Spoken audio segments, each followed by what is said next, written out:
خود خدا تک بھی پہنچا سکتا ہے۔ فرما بابو ایک دن کا چلہ کاٹو، اور چشتیہ میں سلسلہ چشتیہ میں ایک دن کا چلہ شیخ کٹواتے، ایک دن کا روزہ رکھا، دوسرے دن نہ آئے۔ فرمایا اوپر نگاہ کرو، میرے خواجہ پیا نے اوپر نگاہ کی، فرما نیچے نگاہ کرو، نیچے نگاہ کی، فرما اوپر نگاہ کہاں تک پہنچی، نیچے کہاں تک پہنچی، حضور اوپر عرش اعظم تک پہنچی، نیچے سدرۃ المنتہا تک پہنچی۔ فرما 1000 سورہ فاتحہ پھر پڑھ، سورۃ البقرہ 21 بار سبحان اللہ، تیسری مرتبہ کہا 1000 مرتبہ سورہ فاتحہ پھر پڑھ، آپ نے دوبارہ پڑھی۔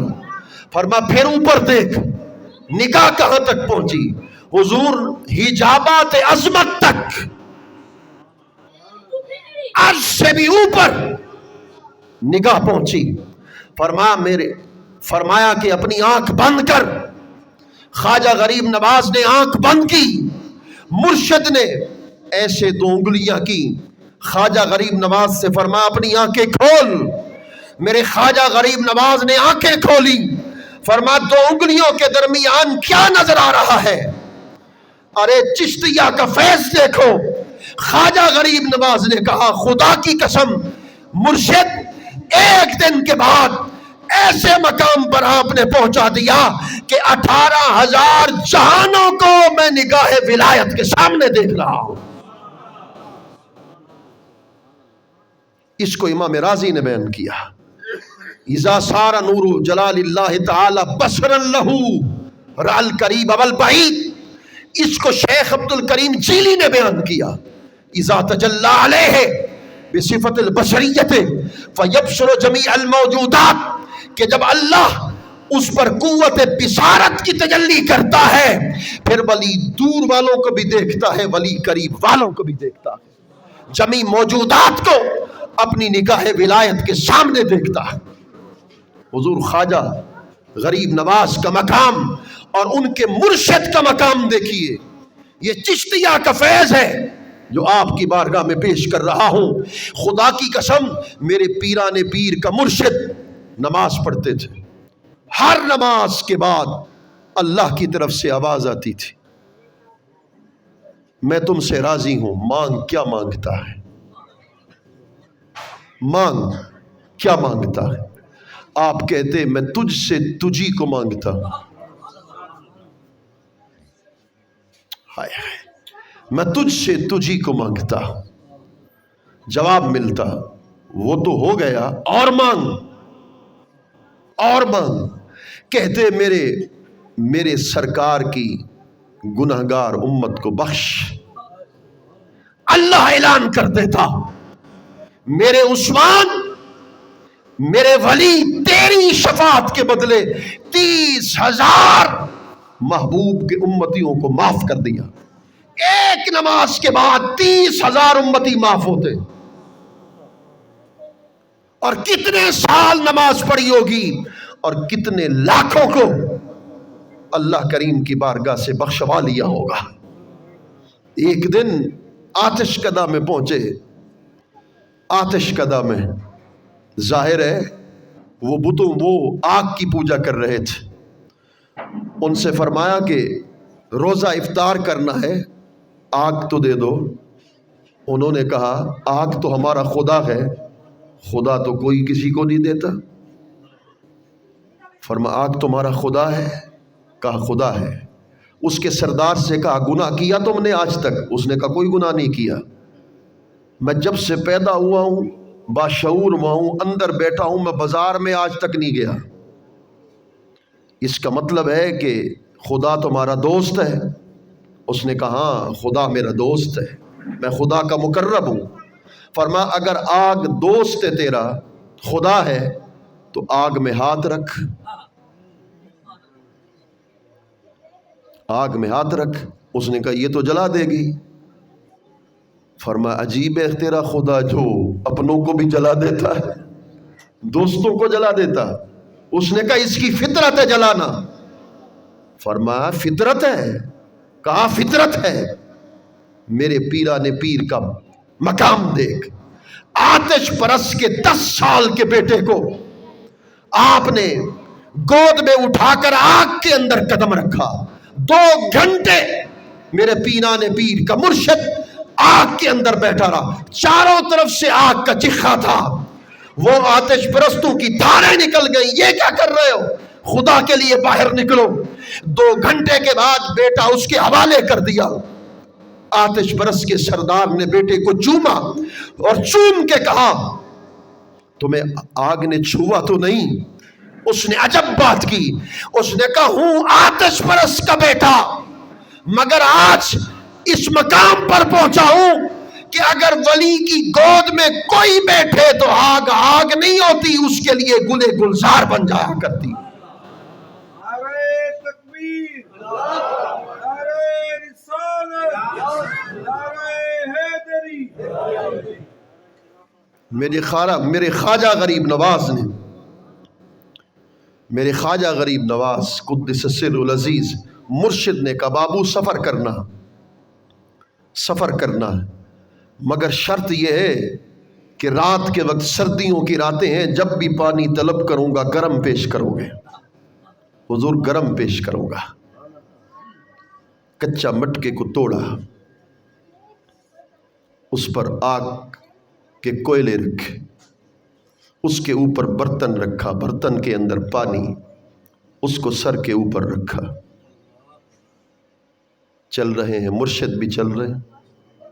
تھوڑی دیر کے بعد مرشد نے دیکھا تو یہ جو سر کی جلد تھی نا، وہ آگ کی تپش کی وجہ سے خون بن کے نیچے کی طرف آئی، ریش مبارک خون سے تر ہے۔ مرشد نے کہا خواجہ غریب نواز سے بابو میرے لیے اپنے آپ کو نہیں دیکھا، صحیح میرا پیا راضی ہو جائے، میرا مرشد راضی ہو جائے۔ اچھا بابو میرے لیے ایسا کیا، صرف آپ کے لیے ایسا کیا، مرشد راضی ہوئے، سینے کے ساتھ لگایا، خواجہ غریب نواز بنا دیا۔ بیت اللہ شریف لے گئے، سینے کعبہ میں کھڑے، اللہ کریم کی بارگاہ میں عرض کی میرے مالک اسے قبول کر، خدا کی قسم ہاتف غیبی سے آواز آئی، میں نے اسے قبول کیا۔ جب یہ آواز آئی میں نے اسے قبول کیا، میرے خواجہ غریب نواز نے وہ جو شرطا کھڑا ہوا تھا نا باب کعبہ پر، اس سے کہا مجھے اندر جانے کی اجازت دو گے؟ اس نے کہا جا سکتے۔ آپ اندر پہنچے، ایک ٹانگ پہ کھڑے ہو کے 15 پارے پڑھے، دوسری ٹانگ پہ کھڑے ہو کے 15 پارے پڑھے۔ جب قرآن مجید مکمل ہو گیا، بیت اللہ کی چاروں دیواروں سے آواز آئی میرے بندے مانگ، کیا مانگنا چاہتا ہے؟ ہائے لجپال تھے نا، کہا میرے مالک میرے مریدوں کو بخش، ان کے مریدوں کو بخش، ان کے مریدوں کو بخش، ان کے مریدوں کو بخش، قیامت تک جو سلسلہ چشتیہ سے متعلق ہوتا جائے ان کی شفاعت میں کرتا ہوں۔ چاروں دیواروں سے آواز آئی تیری شفاعت کو میں قبول کرتا ہوں، جو سلسلہ میں داخل ہوتا جائے گا رب اس کے لیے توبہ کے دروازے کھولتا جائے گا۔ مرشد مدینہ شریف لے گئے، مدینۃ المنورہ۔ ہائے یہ کاشف صاحب کے لیے، ان کے لیے خوش نصیبی ہے کہ مرشد کے ساتھ حضور کی بارگاہ میں پیش ہوئے، اور مرید کی معراج ہوتی ہے کہ جب مرشد مرید کو حضور کی بارگاہ میں پیش کر دیتا ہے۔ حضور یہاں تک پہنچانا میرا کام تھا، آگے آپ مالک۔ حضور خواجہ غریب نواز کو پیش کیا، سلام کر، آپ نے سلام کیا۔ روز اطہر کے اندر سے آواز آئی وعلیکم السلام یا قطب المشائخ بحر و بر، فرمایا کہ اے میرے شہزادے تمہیں بھی سلام، تمہیں خشکی کا بھی قطب بنا دیا، تمہیں تری کا بھی قطب بنا دیا۔ میں آخری بات عرض کر رہا ہوں، قطب المشائخ حضور نے فرمایا۔ یہ کیوں فرمایا؟ قطب المشائخ ہندوستان میں جس سلسلہ سے بھی کوئی ولی تعلق رکھتا ہو خدا کی قسم ان کے کتب ہیں تو خواجہ غریب نواز کتب ہیں. یہ لقب انہیں بارگاہ رسالت مآب سے ملا. کتب المشائخ، کتب کہتے ہیں چکی کے دو پاٹ کے درمیان کیل کو، اس کو کتب کہتے ہیں. گندم پیسی جاتی ہے نا تو چکی کے دو پاٹ، ان کے درمیان کیل کو کتب کہتے ہیں.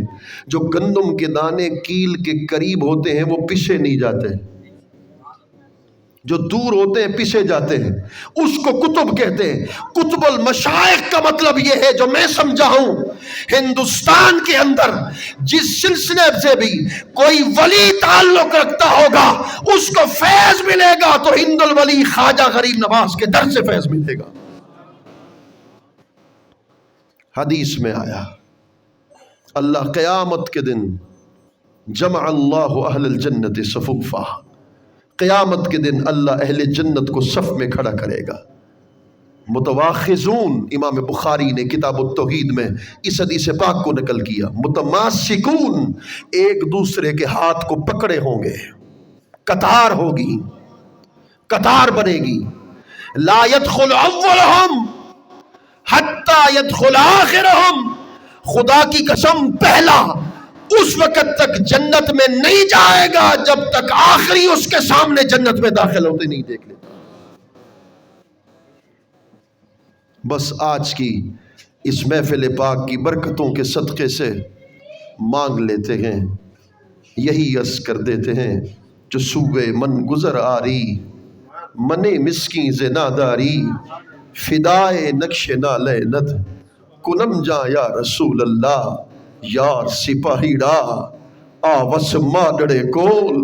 پیر فرید بھی کہنے لگے یار سپاہیڑا آوس ماڈڑے کول، ایک لکھ دین دی 2 لکھ دیس.